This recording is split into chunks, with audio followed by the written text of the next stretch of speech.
Hello. So today we're going to go through what the creative process actually is. What does that entail? What does that even mean? Um, and obviously, it's the process that someone goes through when they create a piece of art, right?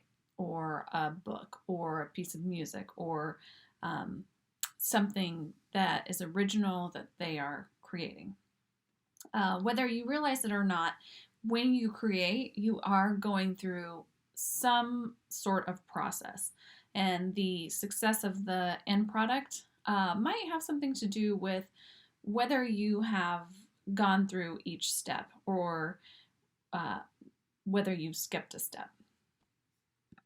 So, there are a lot of different ideas about the creative process, and every artist is different.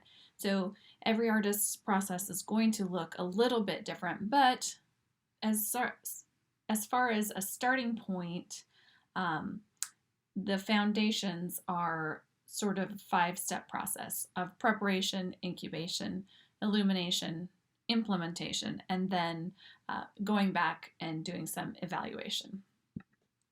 So the first step is preparation. This step often will take a lot longer than people expect it to take. So when I, for example, am doing a set design, the first step of preparation for me is script analysis. So I'm going to read the play. The first time I read it for enjoyment. The second time, I'm going to go back through and read that play, and I'm going to be picking out the clues that the playwright has given me about the environment of the uh, the play that we're going to produce. So I'm digging through the script, finding clues about the story, about properties that have to be on it, the environment. Um, I'm going to look for architectural details. I'm going to look for uh, socioeconomic um, details. I'm going to look for time of day, maybe. I'm going to look for region where the play takes place. So that script analysis is really important to setting down the foundation of what I need to include in that design. Um, so as a painter, I would say the process is a lot more, for me, it begins with some self exploration. What do I want to tell the world? Um, so, I, aside from that, both painting and set design, and I would say most areas of creativity, you're going to need to do a lot of research. So, for an artist, you might research other artists that you admire. You might explore subject matter, do some research on that, look at different styles, look at different mediums, and that sort of thing. But preparation is really important as far as setting out the foundation of what it is that you actually want to say to the world. Um, so the preparation phase is going to look different for absolutely every person, and it's going to look a lot different for somebody who's directing a play than to somebody who's writing poetry. So, for your first reflection for today, what I want you to do is take out a piece of paper and just jot down some ways that you currently prepare for research in whatever field of study it is. So, if you are in marketing, for instance, you are going to do some research on how the product that you want to market, how that's used, what is it used for, who's your demographic, who's using the product that you are trying to market. And then, will this change as you go into the workforce? The ways that you research, is that going to stay the same basically, or is it going to change? And then, what does that look like for you? So just pause the video here and go ahead and write some of those answers down for yourself. So, step two or stage two of the creative process is incubation. And incubation is really where the magic happens. So, you've done a lot of research, you've done a lot of the legwork, you've looked at everything you can about a certain subject, and now you feel a little bit lost. What next? What am I supposed to do with all this information? And this is why it's really important not to procrastinate on your work and some of your projects, because you really do have to give your brain time to make those connections and time to really to wrap your mind around what you've been taking in. So incubation is when somebody says, I got to sleep on it. Really what they're doing is they're just processing that information. When I teach painting classes, scenic painting classes, incubation is that time when the students have done a lot of the painting and they've done a lot of the work, and then they're frustrated and they almost can't see the work that they've done already. That's when I tell them, okay, you need to step back. You need to go home, take a picture of your painting where you're at. That picture really provides a different perspective. It doesn't seem like it would, but then they are able to look at that and really break down maybe where some more work needs to be done, or where the shape of the painting is a little bit incorrect and doesn't quite match. So that's stage two. That is incubation. So interruptions to the incubation stage. I would say that interruptions are a problem that is only growing. So we are more and more connected to the world. We're more and more plugged in. And what that does is it breaks your concentration. Times when you normally would be in sort of a restful state, like even sitting down for lunch, you maybe where we used to sit down and just sort of unconsciously process what it is we've been working on. Now we are checking our phone, looking at Instagram, looking at Facebook or Twitter or whatever it is, reading the news, and really that has put a full stop on your creative process and the work that you had done up until that point. So for our second part of our reflection today, we're going to think about what are ways that you can combat distractions in your everyday life.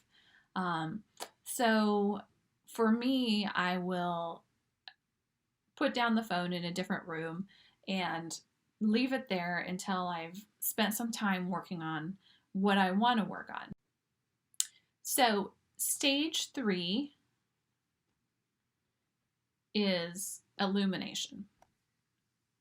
So this is really when you have put in a lot of that work and you finally wake up and you know what to do. You maybe have been sort of stumbling through a project and it's not quite working, it's not quite what you want it to be, and then all of a sudden you're going to have the answer. So a lot of times this will happen. For me personally, it happens when I have been working on a project, and then once I sort of put it out of my mind a little bit, I'll usually wake up in the middle of the night with an answer. And I'll write that down, sometimes in the middle of the night, and go back to sleep and wake up in the morning. Sometimes what I've scribbled down makes sense and sometimes it doesn't. And then other times it's important for me to actually get up and continue to process that project, continue to work towards whatever that project or problem is, to continue that process after I've had this aha moment and it really makes sense. So then stage four comes. Stage four is where you do the work. Everybody can have ideas. Everybody has ideas. But the difference is are you going to do the hard work, implement that idea, and create something amazing and innovating and new? Or are you going to let that idea just continue to go, um, and not act on that work?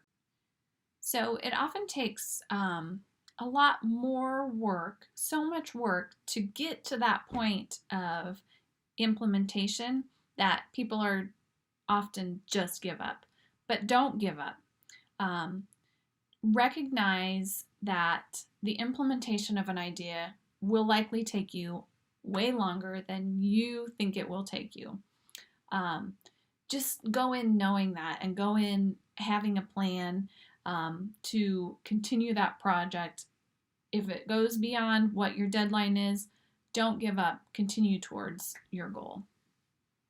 And sometimes it takes practice to sort of understand how long that implementation process is going to take. Usually, if you're young in your career, you think it's taking a lot longer than it should. And that can make some people give up, but don't give up. Just keep working towards that.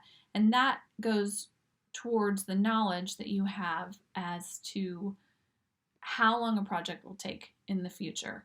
And you will get more done in the future for having pushed through those earlier projects. So, stage 5. Stage 5 is evaluation. So, you've gone through the hard work of researching your idea, you've let it set, you've had your brilliant moment, and you've done the hard work to create the piece of art that you created. And after those 4 steps, quite frankly, you're exhausted. So the 5th step is evaluation. And to be truthful, I would give it a little bit of time between the completion of a project and when you are evaluating your project, because it's important to you, and you don't want to be discouraged by someone's evaluation of your work. So it's very important to find a mentor who you admire their work, you admire their work ethic, and have that mentor do a critique of your work. They're likely going to be very sensitive to you. You don't necessarily want your roommate who studies something completely different to give you that critique, because they don't have an understanding of the implementation step and how long that project took you. And that can just be discouraging, which is not helpful for you.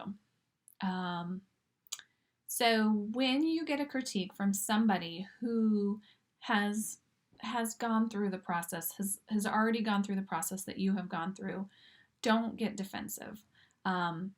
Try to take in the note and then, but take in the good with the bad. Sometimes they're going to give you a critique to help you grow, and don't be discouraged by those. Those are there to help you, not necessarily to, their goal is not to cut you down or bring you down. So try to have what's called a growth mindset, and that means taking that feedback and using it in future projects. So this is a video by Kimberly Brooks. It's a TED Talk, and she is going through her creative process as an artist. Everybody has their own individual process, and she just talks you through hers, which is a little bit different than what I've walked you through. I want you to pay particular attention to the cycle that she talks about in her video, and she calls it the loop. So watch out for that as you watch the video. So as creative people and as people who are working towards bettering ourselves, which all of us are. If you're taking college classes, you are working towards a goal. And there are always going to be roadblocks. Some challenges that creative people experience, and all of us experience, as not all of us, but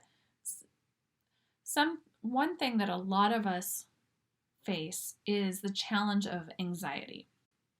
And mostly what I want to do is I just want to acknowledge that anxiety is prevalent in the lives of college students. It's something that a lot of you are dealing with. So just recognize that as a college student, you're in this constant cycle of deadlines. It's deadline after deadline, and it might feel sort of like you're on a hamster wheel. And this is just to do after to do after to do. And sometimes you can lose track of why. Why am I doing this? Why am I continuing down this line? And I want to acknowledge that that happens and that it's something that is very real and it is something that we have to deal with.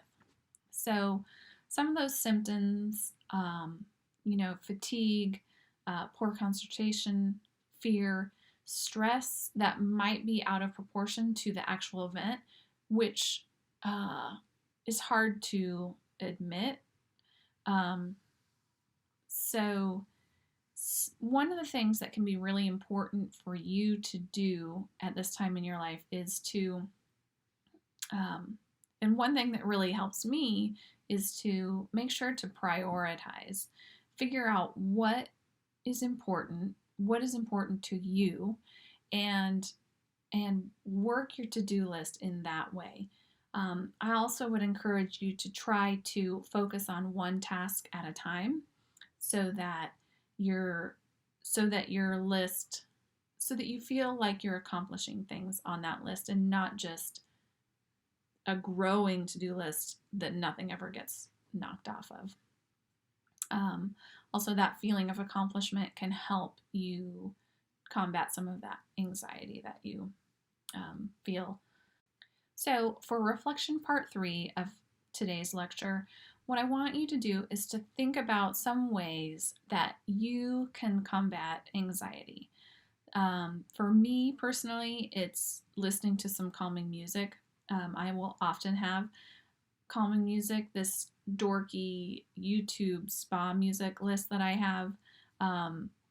But it actually really helps me to focus. It helps sort of calm my mind and sort of drown out all those other voices that are telling me negative things. So yoga, meditation, some people really like the quiet, like the silence. So I want you to think about some ways in which you can help combat that anxiety that you have as college students and as creative people. And go ahead and just write that down. Another challenge that we face in the creative process is excuses. So excuses are very plentiful. Some of the excuses that I have are, well, I have a family and they need my attention, and I have work that I have to do, and there's always spreadsheets, and there's always grading, and there's always this and this and this, and you have to make dinner, and you need to go to the grocery store, and so there are plenty of excuses. Nobody will ever run out of excuses.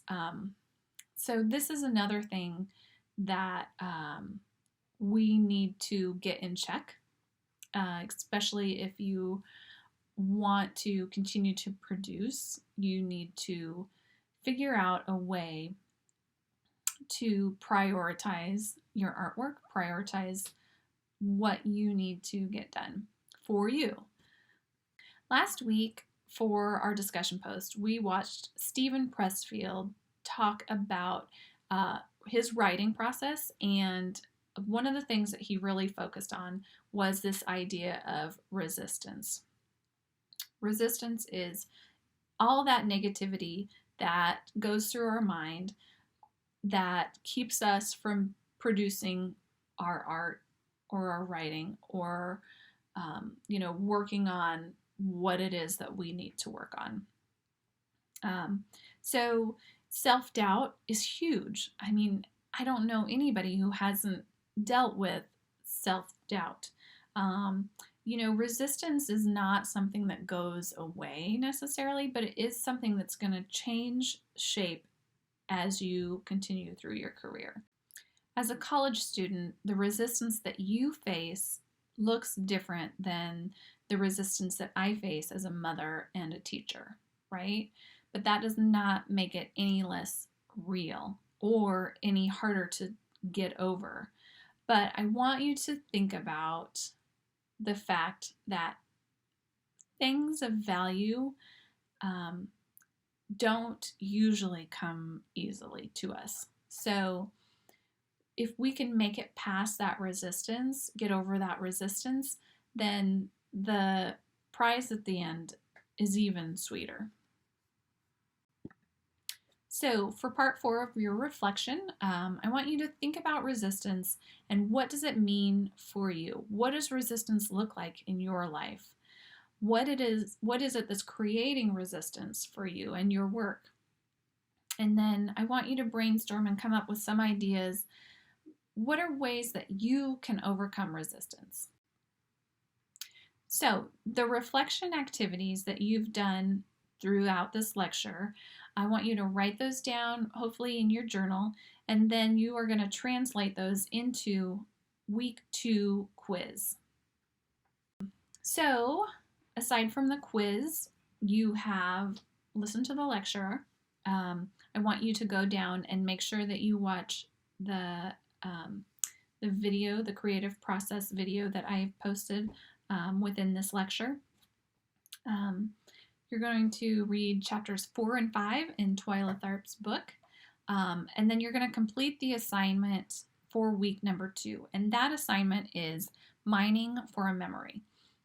That is in the book, and if you look at the assignment tab in D2L, you will get a lot more information about what that assignment is.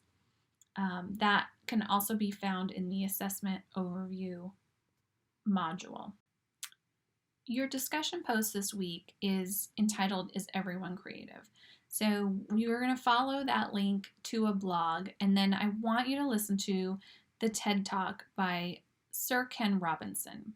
Now, he has a lot to say about creativity and how the mind works. In that TED Talk, he's going to talk a little bit about the educational system and what that has done to creativity of young students.